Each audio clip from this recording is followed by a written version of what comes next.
Can you imagine the universe being something that never has an end to it? Imagine that the universe has a soft, smoky arc weld smell to it.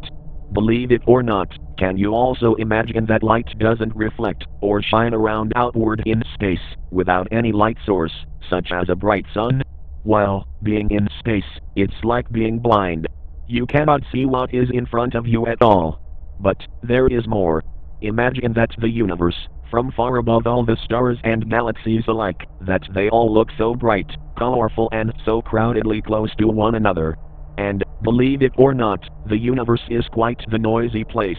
All the stars and galaxies make loud, humming, moaning, crackling and beeping sounds that almost sound like electronic devices.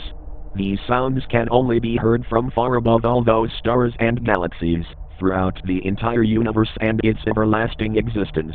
Now, can you also imagine that there are planets much larger than our own Milky Way galaxy?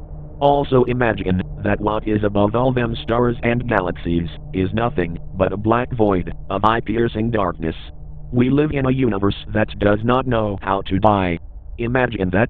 Now, the biggest question I ask from you is, can you imagine that I experienced everything I just asked you to imagine?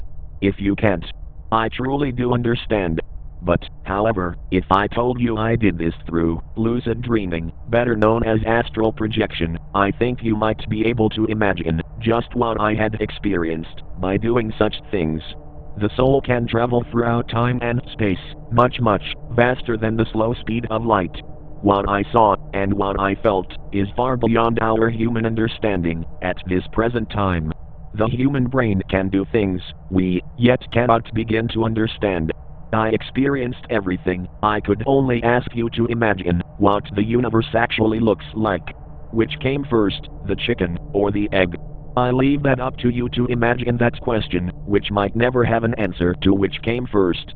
The universe is also a very cold and frigid place that constantly spews out brand new stars and galaxies alike, as other stars and galaxies die. But the blackness of space lives on and on. The universe is just a simple clock, without hands. For all is forever now, and forever new. Imagine that